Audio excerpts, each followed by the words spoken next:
Welcome, Lance Plessy.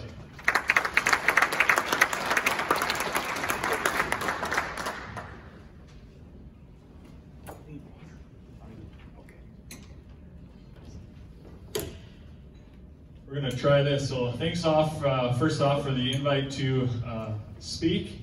I think Jeff might have picked me. He knows that I have a lot of energy, a lot of enthusiasm about soil health, about our fisheries. So you might have the right guy for the job, Jeff. You might pick up on that here in a little bit. So yeah, so I do have the privilege of working with farmers in Winona County. That's where I'm based out of Lewiston. But I'm really blessed to travel all around the Midwest. I've been able to travel with Gabe Brown, Ray Archuleta, some of those guys multiple times this fall. And so we're going to take a little journey today into soil health. And I really get excited. So here's my intro. Let's see if this, there we go. Oops, too fast. So I love the land. I love to fish. Up here in the upper left, those are my two boys. Not very far south of here. I am a Wisconsinite. I work in Minnesota, but I am a Wisconsinite. I love to fish. The lower one is Liam. That's a 20-inch rainbow trout that he caught out of our the local pond where I grew up and was raised. And you know what I also love is I love the soil, and you're going to pick up on some of that pretty quickly. So we're going to go on a journey today. I also am privileged to work with guys like this. Dennis Barth, you going to stand up for me? There's Dennis Barth. He stood up. We bet he did. He actually knew I was going to call on him. So yeah, so the stream project that was focused in on Kurt's property, you know, Dennis was the main contractor on that job. So really blessed to work alongside his crew and him. Even though he gets a little bit ornery sometimes, we know how to work with that. You know, it's all good. So, but another part of my job is we get to highlight outstanding conservationists. So every year our Soil and Water Board picks a farmer and his family, her family, folks that are really taking care of the land and doing some neat things. And so this is Leanne Jacobson and her son Eric and her daughter Amy. They're in Pine Creek, Rushford, Minnesota. And I'm really proud of them. I got to work with Amy. She was an engineer that kind of trained me back when I was with NRCS for a number of years. I'm really proud of their farm. They've done a lot of stream work on this farm, and they're farming organic. They've got really a lot of things going on really well. But you know, we have a beautiful stream there, Pine Creek, but as we all know, we have some issues. We've got some major issues, if I can be honest. Problems. What do those issues look like? Here we're going to take a little look, and then we're going to dive into how regenerative agriculture and soil health can matter. This is that same stream, Pine Creek, 8 to 9 inches of rain one night. A lot of the stream habitat, a lot of the rock that we put in place, the lunker structures, the woody habitat, we lost some of it, no doubt. Here we go. There's a farmstead. That's a lot of water. That creek runs, the main stream is right there, between the trees and the fence, or between the trees and the cattle panels. We got some issues, folks. Doesn't stop, does it? The whole valley was underwater. Got roads washing out, roads impassable, milk trucks can't get through, people can't get to work. So I've got a question. Why?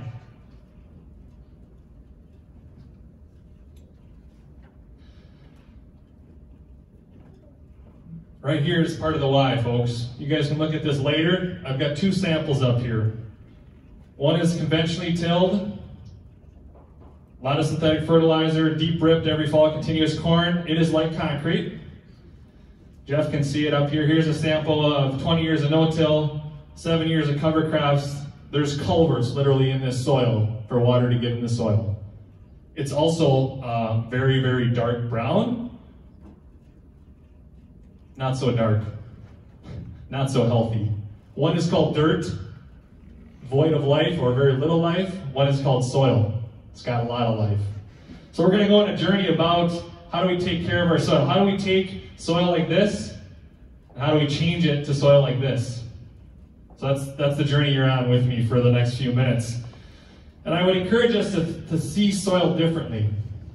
There's a lot of engineers in this room. I have job approval. I get to do some of the similar engineering that you guys all get to do, and you ladies as well. But I would say that there's exponential benefits to looking at the soil differently, to challenging ourselves. And I can just offer here, we're not going to engineer our way out of this. But with the soil, we can do something different. So we're gonna watch a little video in a minute. But first off, I just want to highlight the yellow. Wherever I go, I carry one of these with me, several of them actually, some in my personal truck, some in my work truck. I carry this friend with me too. It's my buddy. But wherever I go, Minnesota, Wisconsin, I've been all over the Midwest speaking with the guys, Gabe Brown, Ray Archuleta this year. Wherever I go, if we have tillage, we have a ½ inch to an inch of rain per hour that we infiltrate in our soil. That is crap.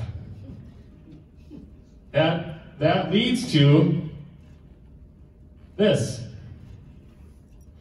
The good news is we can do a heck of a lot better. Let's watch the video. 30 seconds.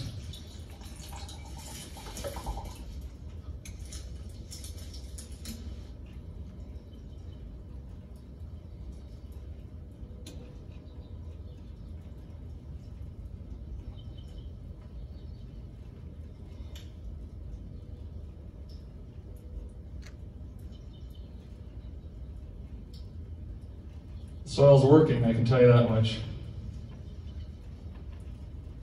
At the very end here, Lauren makes a comment that I want to catch. I'd say the 3rd inch, she's getting closer to full, but not there yet. That's pretty good though. That's a lot of water getting in. That's the 3rd inch of rain. So that took 30 seconds. The first 2 inches took less than that to infiltrate. So 3 inches in about 1.5 minutes or a minute. That's on a regenerative farm where we're cover cropping, we're no-tilling, doing a lot of the good things. Lauren farms just across the Iowa border in northeast Iowa. Pretty darn good friend of mine. I've been traveling some of the U.S. with him as well. So that's where we're headed. We're trying to get water into the soil. We don't want to deal with water when it comes off the soil. That's a bear to deal with. It's a bear to engineer. And we want to take our degraded soils and we want to make them healthy, full of life. And so we're going to talk a little bit about how we do that. Let's go forward a little bit. Here's a picture from a friend in Oklahoma. We get these 5-inch rains. We get them almost every year. I just showed you the picture of Jacobson's with 7, 8, 9 inches in one night. Let's unpack this for just a second.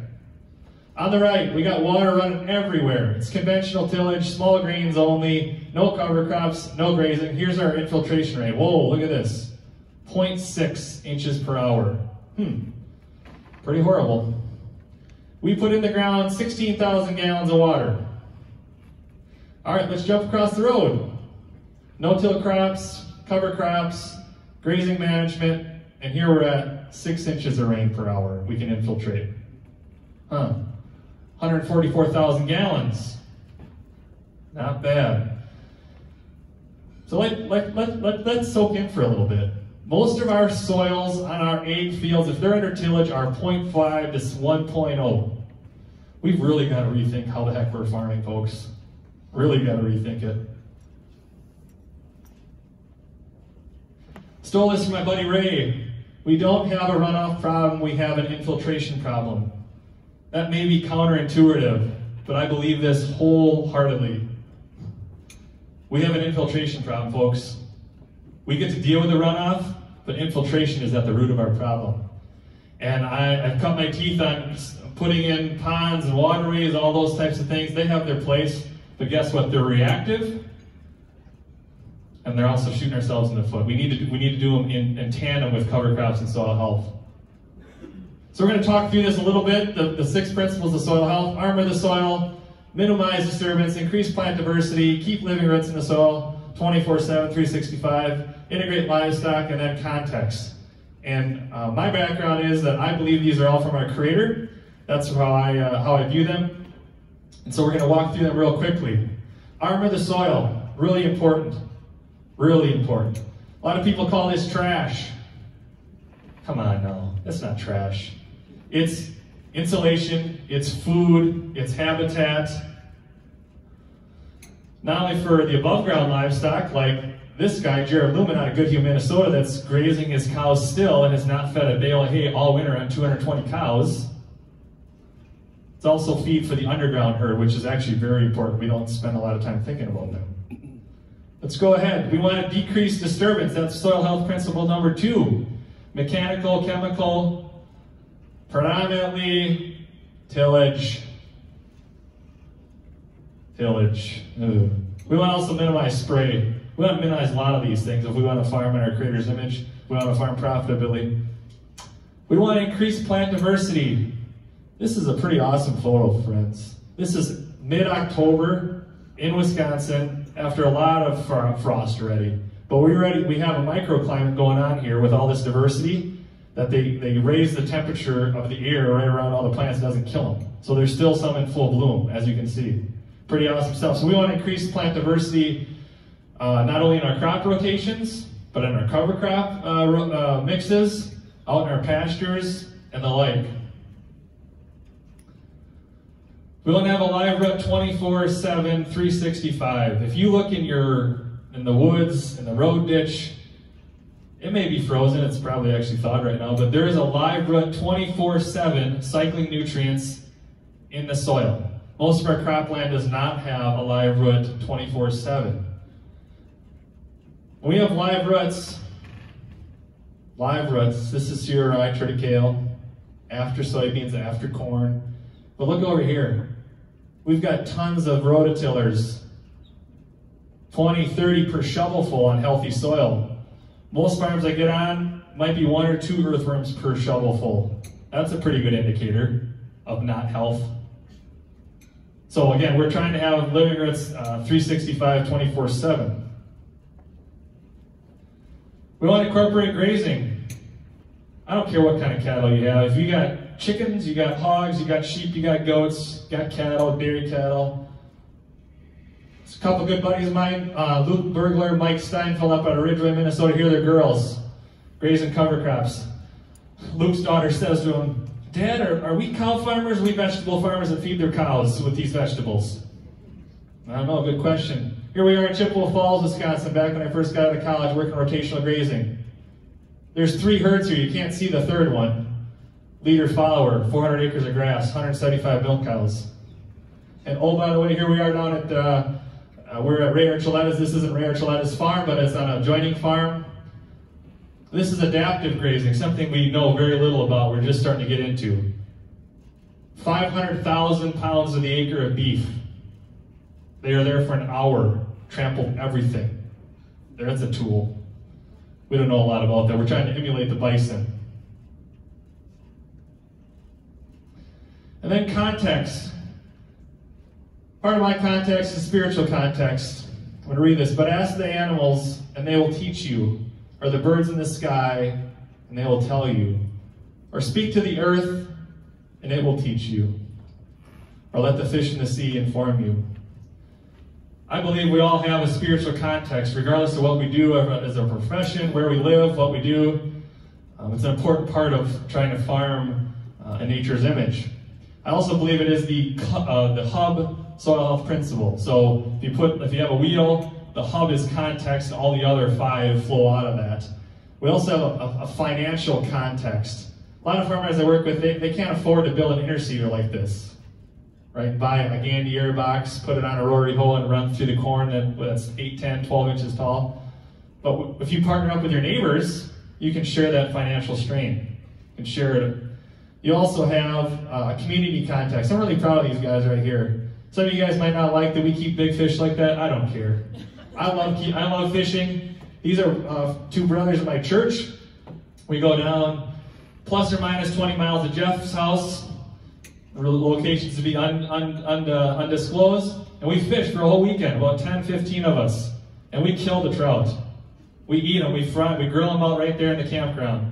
We pick morel mushrooms, we have a blast as men. So that's part of my community context. We all have it. So there's lots of benefits of regenerative agriculture. We've talked a little bit about the significant flooding and reducing it. You know, we can take soils that only infiltrate a ½ inch to an inch per hour, and we can go to 15 to 20. I mean, I've been on farms that have been on this path for 10, 15 years plus. You know, we're in the 30 inches of rain per hour.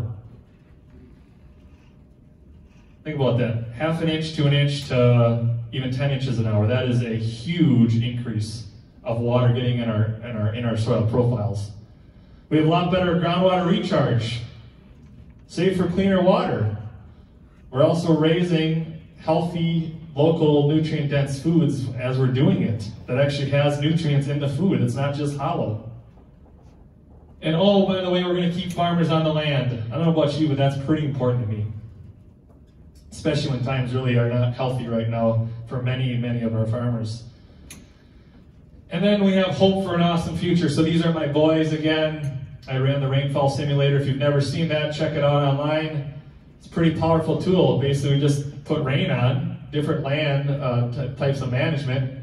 Restored prairie here, no-till covers, or no-till corn, no-till beans with cover crops, corn silage with covers, conventional till, and pasture. And we look at what runs off, what soaks in. I tell farmers, don't talk to me about a drought. Don't. 75% of your moisture never even gets in your soil. And then we got to deal with it as engineers and trying to fish with this stuff. We got to rethink our system, folks. We really do. This is my belief. Healthy soil equals healthy people equals thriving. You can put rural, you can put urban, you can put all communities. I believe it. And I just came back from being in Missouri a week ago. Boy, did I drive past a lot of farmsteads that were for sale, run down, trees everywhere, not doing well. And you don't have to travel very far to see that. But this is what I believe. Again, these are my kids. They're out. We're digging worms. We weren't even going fishing that day. We were just out digging. We had to take some pictures, so we were out digging in a soybean field, no-till soybean field. And this is, again, what we're after right here. Healthy soil looks like this, that can take 5, 10, 20 inches of rain per hour. So you might ask, well, what can you do? Gotcha, dude. Right here, 2 practical steps. Get dirt to soil. He unpacks, Gabe Brown unpacks the soil health principles in that book.